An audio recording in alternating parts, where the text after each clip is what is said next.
آپ سے عرض کر رہا تھا تو پاکستان نے اب جو نیا حملہ کیا اس کا نام انہوں نے رکھا ہے کہ بنیاناً مرصوصاً، مانے یہ قرآن شریف کی الصف سورت کی آیت نمبر 4 ہے، جس میں اللہ یہ کہہ رہا ہے کہ تم اللہ سے محبت کرتے تو ایک سیسا پلائی دیوار کی طرح کھڑے ہو جاؤ۔ مگر اتنے جھوٹے ہیں یہ پاکستان کی آرمی، ان کا اسٹیبلشمنٹ۔ اگر آپ اسی سورے میں دیکھیں گے تو اس سورے کی آیت نمبر 2 میں اللہ فرما رہا ہے کہ تم کیوں ایسی بات کہتے ہو جو کرتے نہیں ہو۔ اس کے بعد یہ آیت آ رہی ہے۔ تو اتنے جھوٹے ہیں کہ قرآن کو بھی، آیات کو بھی، اس کا پورا مقصد حاصل نہیں کرنا چاہتے۔ اور یہ نہیں بول رہے کہ قرآن میں اللہ فرمایا کہ یا الذین آمنوا لما تقولون ما لا تفعلون، کہ تم کیوں ایسی بات کہتے ہو جو کرتے نہیں ہو، اور پھر آپ چلے گئے سیسا پلائی ہوئی دیوار کیا کہ بنیاناً مرصوصاً۔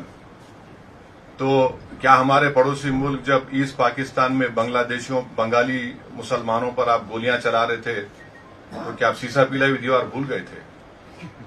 اس زمانے میں ان کے جو بہت بڑے لیڈر تھے بھٹو نے بنگالی مسلمانوں کو سور کہا تھا،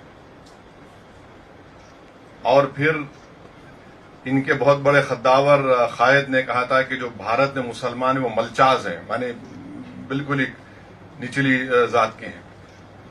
افسوس ہوتا ہے کہ ان کو قرآن کو بھی کوٹ کرنے میں غلط مسئلہ بنا کر پہلے جو آیا تھا اس کو نہیں بول رہے۔ اللہ کیا فرما رہا قرآن میں کہ تم کیوں ایسی بات کہتے ہو جو کرتے نہیں ہو، اس سورۃ الصاف کی آیات ہے۔ اب بول رہے سیسا پلائی ہوئی دیوار۔ تو ہم اپنے، اور پھر بار بار یہ لوگ بول رہے کہ اسلام کی جنگ ہو رہی ہے بھارت سے۔ کون سا اسلام ہے تمہارا بتاؤ؟ 20 کروڑ مسلمان بھارت میں رہتے ہیں، اور حنفی فقہ کا پوری دنیا کا سب سے مشہور عالم دین مولانا خالد سیف اللہ رحمانی حیدرآباد میں رہتے ہیں، سب سے بڑا عالم ہے، فقیہ الاثر کہتے ہیں ان کو۔ آپ کہتے ہیں اسلام کی بات کرتے ہیں، پھر آپ نے ایرانین آؤٹ پوسٹ پہ گولیاں چلائی تو وہاں سیسا پلائی ہوئی دیوار بھول گئے۔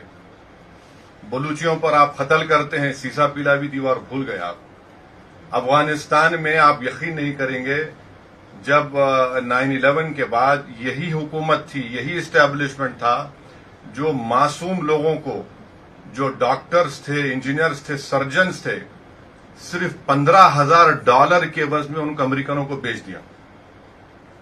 $15,000 اس میں کتابیں لکھی ہوئی آپ پڑھ سکتے۔ اور افسوس اس بات کا ہے کہ قرآن کی آیت تو بول دیے، کیا یہ حرمت کے مہینے نہیں ہیں؟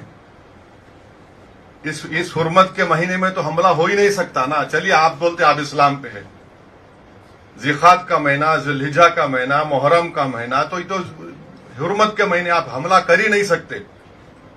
آپ تو اسلام کا پرچم لے کر جو جھوٹے دعوے کرتے، تو آپ نے حملہ کیا، اور آپ نے پونچھ میں 14 لوگوں کی جو موت ہوئی اس میں 4 معصوم 10 سال کی عمر کے مسلم بچے تھے۔